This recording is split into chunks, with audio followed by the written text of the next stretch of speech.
आज हम लोग त्रिवेणी गंगा धाम भगवानी घाट पर 10 दिन का यज्ञ के साथ मेला का शुभारंभ माननीय सांसद जी के चरकम के माध्यम से हुआ है।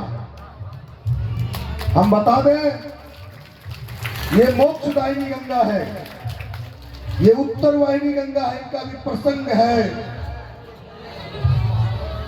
समुद्र मंथन के दिन किस पहाड़ की चर्चा हुई? किस पहाड़ की चर्चा होती समुद्र मंथन में? बताइए आप लोग। मंदार पर्वत का ना। और मंदार पर्वत कहाँ है? आपके बगल में। कहाँ? बांका में। इसका मतलब यह सिद्ध करता है कि समुद्र यहीं बहता था, समुद्र बहता था। ये सिद्ध करता है कि मंदार पर्वत जिससे समुद्र मंथन हुआ था वो इसी धरती पे था। और बाबा बासुकीनाथ का नाम सुना है ना? जब हम सुल्तानगंज से जल भर के जाते हैं, सुल्तानगंज से जल भर के जाते हैं ना, तो कौन और जल भर के जब बाबा भगवान शिव को चढ़ाने के बाद अगर बाबा बासुकी को जल नहीं चढ़ाते हैं तो क्या पूजा संपन्न माना जाता है? बोलिए, अधूरा में पूजा रह जाता है। और बाबा बासुकीनाथ क्या हुआ जानते हैं? बाबा बासुकीनाथ किसको कहते हैं? वो शेष नाग को, वह नाग, वह सर्प जिससे समुद्र मंथन हुआ था, है ना?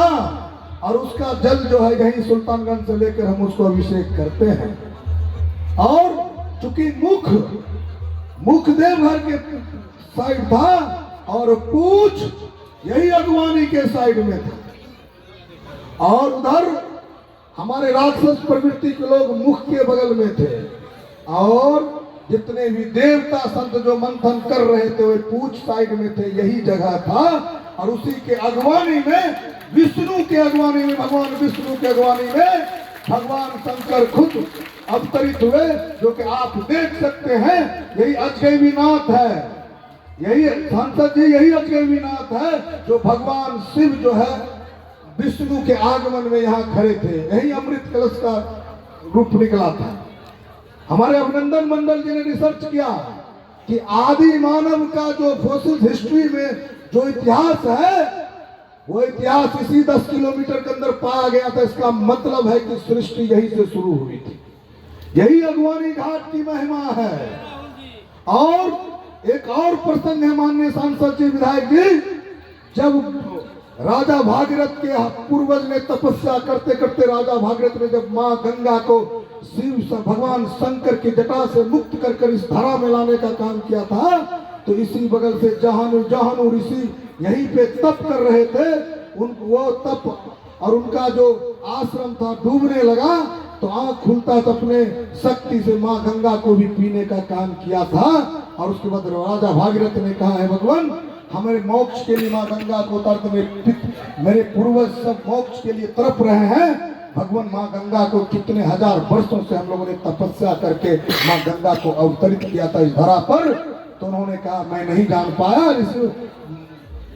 तो उन्होंने अपने जहानु ऋषि ने पुराण में कहता है कि माँ गंगा को कान से प्रवाहित यहाँ पे किया गया था या जंघा से प्रवाहित किया गया था, इसलिए यहाँ के गंगा को अगवानी सुल्तानगंज की गंगा को क्या कहते हैं? जहानवी गंगा भी कहते हैं।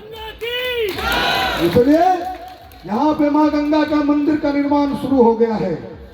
जहानवी ऋषि के मूर्ति जो है यहाँ पे बनना प्रारंभ हो गया है। और ये धरा जो है मोक्षदायिनी धरा है। सबसे बड़ी बात हम आपको बताने जा रहे हैं, मिथिलांचल और सीमांचल कहते हैं कि ये खगड़िया मेरे में है और हम अंग में हैं। इसलिए 3 मिथिलांचल, सीमांचल और अंग का ये केंद्र बिंदु है। और मधेपुरा, सहरसा, सुपौल, उधर दरभंगा, झंझारपुर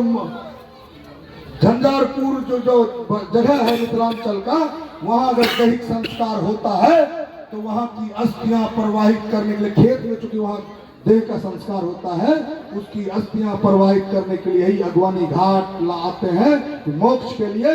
नहीं तो आप जाते हैं बाबा विश्वनाथ बनारस, नहीं तो हरिद्वार, नहीं तो इलाहाबाद। ये केंद्र है इसका। इसलिए कुंभ का बिहार के कुंभ का मुख्य द्वार है। इस बार हम लोग पूरे परबत्ता विधानसभा वासियों ने 10 दिन का मेला प्रारंभ किया है, क्योंकि मेला 2 दिन के बाद शुरू होना था, क्योंकि आज का दिन शुभ माना गया था। इस शुभ दिन में हमने यज्ञ को प्रारंभ कर दिया है और कल परसों से मेला का एक बड़ा रूप होगा। और यहाँ पे 8 खेल की व्यवस्था है, कबड्डी है, वॉलीबॉल है, घोड़दौड़ तो आप जानते ही हैं, घोड़दौड़ परंपरा है, कुश्ती है, सब अब इसी मैदान पर होना है। और आप तमाम लोग माननीय सांसद जी के सहयोग से इतना बड़ा मेला का आयोजन हुआ, इसलिए माननीय सांसद जी के नाम से जोरदार ताली बजाएंगे।